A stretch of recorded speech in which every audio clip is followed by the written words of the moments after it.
ಇಂದೇ ಡೌನ್ಲೋಡ್ ಮಾಡಿ ಮತ್ತು ನಿಮ್ಮ ನೆಚ್ಚಿನ ಶೋಗಳನ್ನ ಆನಂದಿಸಿ.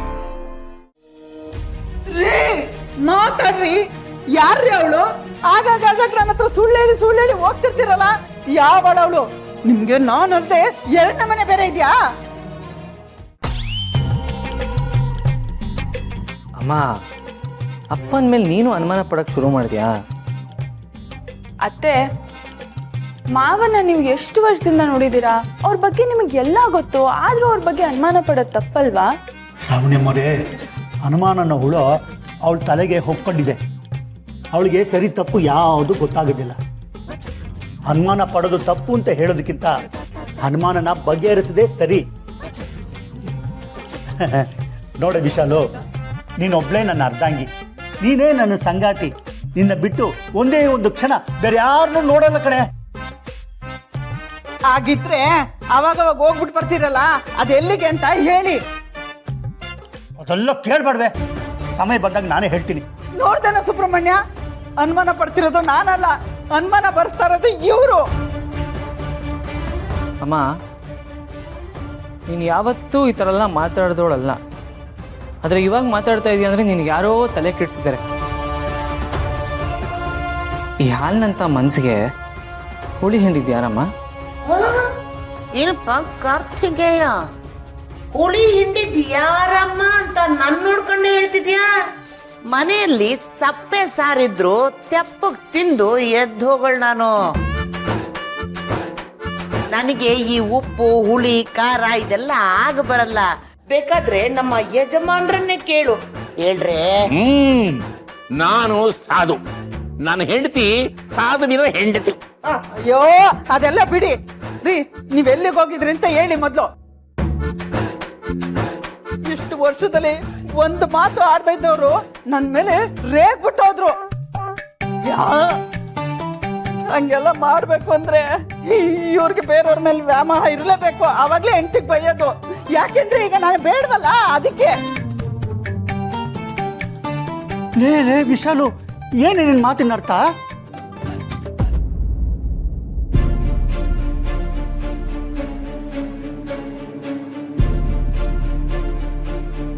ಅಣ್ಣ, ಏನು ಯೋಚನೆ ಮಾಡ್ತಿದ್ದೀರಾ?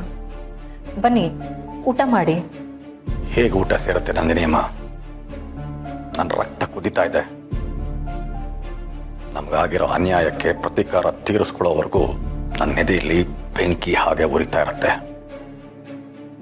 ಯುದ್ಧಕ್ಕೆ ಸಿದ್ಧವಾಗಿದ್ದೀನಿ. ನಮ್ಮ ಬದುಕನ್ನ ನರಕ ಮಾಡಿಬಿಟ್ಲಲ್ಲ ವಿಜಯಾಂಬಿಕಾ, ಸೋಲ್ಸೋದು ಹೇಗೆ ಅಂತ ಯೋಚನೆ ಮಾಡ್ತಾ ಇದ್ದೀನಿ. ಅವಳು ಕಟ್ಟಿರೋ ಸುಳ್ಳಿನ ಕೋಟೆನ ಕೆಡವೋದು ಹೇಗೆ ಅಂತ ಚಿಂತೆ ಮಾಡ್ತಾ ಇದ್ದೀನಿ. ಅವಳೇನಾದರೂ ನಮ್ಮ ಎದುರುಗಡೆ ಬಂದ್ರೆ ಹಾಗೆ ಕುತ್ತಿಗೆ ಹೆಚ್ಚಿಗೆ ಸಾಯಿಸ್ಬಿಡ್ತೀನಿ. ನಿಮ್ಮ ಆಕ್ರೋಶ ಏನು ಅನ್ನೋದು ನನಗೆ ಗೊತ್ತಾಗ್ತಿದೆ ಅಣ್ಣ. ಹಾಗಂತ ನಿಮ್ಮ ಕೋಪ ಆಕ್ರೋಶನ ಹಿಡಿದಿಟ್ಕೊಳ್ಳಿ ಅಂತ ನಾನು ಹೇಳೋದಿಲ್ಲ, ಅಥವಾ ತಾಳ್ಮೆಯಿಂದ ಇರಿ ಅಂತಲೂ ಹೇಳೋದಿಲ್ಲ. ನೀವು ಪಟ್ಟಿರೋ ಕಷ್ಟ ನಿಮಗೆ ಗೊತ್ತಿದೆ. ಅವಳ ಕೆಟ್ಟತನದಿಂದ ನಿಮ್ಮ ಇಡೀ ಜೀವನ ವ್ಯರ್ಥ ಆಗಿದೆ, ನಿಮ್ಮ ಬದುಕೆ ನಾಶ ಆಗಿದೆ. ಇನ್ನು ನೀವು ಸುಮ್ಮನೆ ಇರೋದ್ರಲ್ಲಿ ಯಾವ ಅರ್ಥನೂ ಇಲ್ಲ ಅಣ್ಣ. ಇರಿ.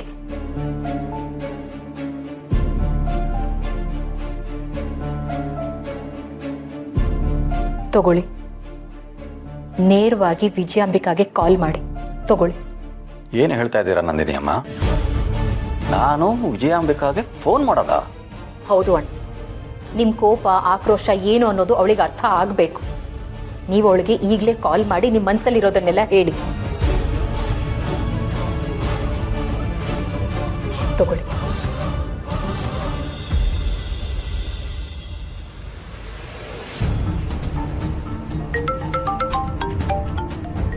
ಇದ್ಯಾವ್ದು ಹೊಸ ನಂಬರು? ಈ ದಾಂಡಿಗರು ಬೇರೆ ಯಾರ್ದು ಫೋನ್ ತೊಗೊಂಡು ಮಾಡ್ತಿದಾರಾ? Hello.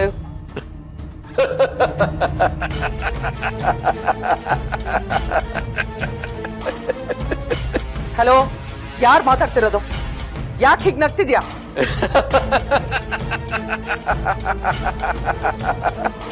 I said, who is this?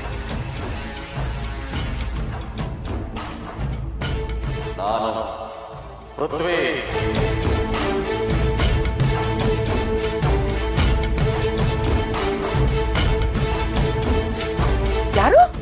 ಎಷ್ಟೋ ವರ್ಷದಿಂದ ಬಹಳ ಜೋಪಾನವಾಗಿ ನನ್ನನ್ನ ಕತ್ಲೆ ಕೋಣೆಯಲ್ಲಿ ಸಾಕಿದ್ಯಲ್ಲ, ಆ ಧ್ವನಿ ಮರ್ತೋಯ್ತಾ?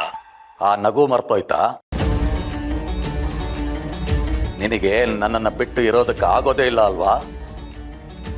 ನಾನು ಬೇಕು, ನನ್ನನ್ನು ನೋಡಬೇಕು, ನನ್ನನ್ನು ಜೊತೆಯಲ್ಲಿ ಇಟ್ಕೋಬೇಕು ಅಂತ ನಿನ್ ಕಡೆ ಹುಡುಗರನ್ನ ಬಿಟ್ಟು ಹುಡುಕಿಸ್ತಾ ಇದೆಯಲ್ಲ, ಅಂಥದ್ರಲ್ಲಿ ನನ್ನನ್ನೇ ಮರೆಯೋದಕ್ಕೆ ಹೇಗೆ ಸಾಧ್ಯ? ಗೊತ್ತಾಗ್ಲಿಲ್ವಾ ವಿಜಯಾಂಬಿಕಾ? ನಿನ್ನ ಪ್ರಾಣಕ್ಕೆ, ನಿನ್ನ ಮಾನಕ್ಕೆ, ನೀನು ಕಟ್ಕೊಂಡಿರೋ ಕೋಟೆಗೆ ಕುತ್ತಾಗಿರೋ ಪೃಥ್ವಿ.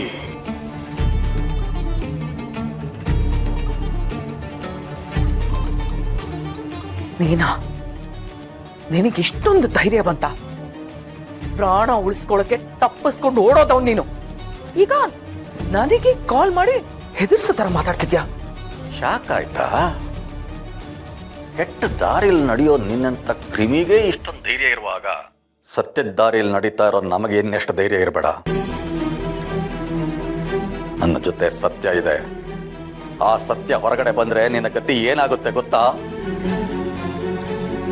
ಇಷ್ಟೆಲ್ಲ ಮೆರಿತಾ ಇರೋ ನೀನು ಮಣ್ಣಲ್ಲಿ ಮಣ್ಣಾಗಿ ಹೋಗ್ತೀಯ.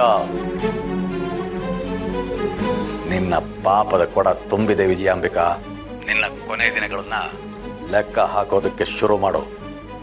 ಏ ಪೃಥ್ವಿ, ನನ್ನ ಬಗ್ಗೆ ಗೊತ್ತಿದ್ದು ನೀನ್ ಇಷ್ಟೆಲ್ಲ ಮಾತಾಡ್ತಿದ್ಯಾ? ನಿನ್ನಿಂದ ಏನ್ ಮಾಡಕ್ ಸಾಧ್ಯ? ನಿನ್ನ ಕೈಯಲ್ಲಿ ನನ್ನನ್ನ ಏನು ಮಾಡಕ್ ಆಗಲ್ಲ. ಗಾಟ್? ನಾನೇನು ಮಾಡಬಲ್ಲೆ ಅನ್ನೋದು ನಿನಗೂ ಚೆನ್ನಾಗಿ ಗೊತ್ತಿದೆ. ಆ ಭಯ ನಿನ್ನೊಳಗೆ ಈಗಾಗಲೇ ಬಂದಿದೆ. ನೀನು ಎಷ್ಟೇ ಕೋಪದಲ್ಲಿ ಮಾತಾಡ್ತಾ ಇದ್ರು ನಡುಕ್ತಾ ಇರುವ ಆ ಧ್ವನಿ ನೀನು ಎಷ್ಟು ಹೆದರಿದ್ಯಾ ಅನ್ನೋದನ್ನ ತೋರಿಸ್ತಾ ಇದೆ. ನೀನು ಇಡ್ತಾ ಇರೋ ಹೆಜ್ಜೆಗಳು ನಿನ್ನನ್ನು ಸೋಲಿನ ಕಡೆ ಅಲ್ಲಲ್ಲ, ಸಾವಿನ ಕಡೆಗೆ ಕರ್ಕೊಂಡು ಹೋಗ್ತಾ ಇದ್ದಾವೆ. ಇನ್ನೂ ನಿನಗೆ ನನ್ನನ್ನು ಹುಡುಕಿಸಿ ಹಿಡಿಬೇಕು ಅಂತ ಇದ್ರೆ, ನನ್ನ ಮೇಲೆ ಅಷ್ಟೊಂದು ಪ್ರೀತಿ ಇದ್ರೆ ನೀನೇ ಬೀದಿಗಿಳಿದು ಹುಡುಕು. ಯಾಕೆಂದ್ರೆ ಇನ್ನು ಮುಂದೆ ನೀನು ಬೀದಿಗೆ ಬರಲೇಬೇಕಲ್ಲ. ತಯಾರಾಗಿರೋ ವಿಜಯಾಂಬಿಕಾ, ಯುದ್ಧ ಶುರುವಾಗಿದೆ.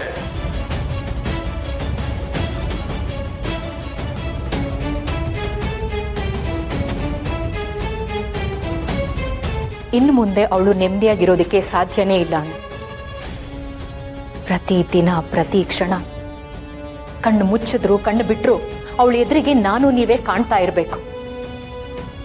ಇಡೀ ರಾತ್ರಿ ನಿದ್ದೆ ಇಲ್ಲದೆ ಒತ್ತಾಡಬೇಕು, ಹುಚ್ಚಿ ಹಾಗೆ ಅಲ್ದಾಡಬೇಕು. ಎಲ್ಲ ಆಗತ್ತೆ ನಂದಿನಿ ಅಮ್ಮ. ಇನ್ನು ಮುಂದೆ ಆ ಕೆಲಸನ ನಾನು ನೋಡ್ಕೊತೀನಿ.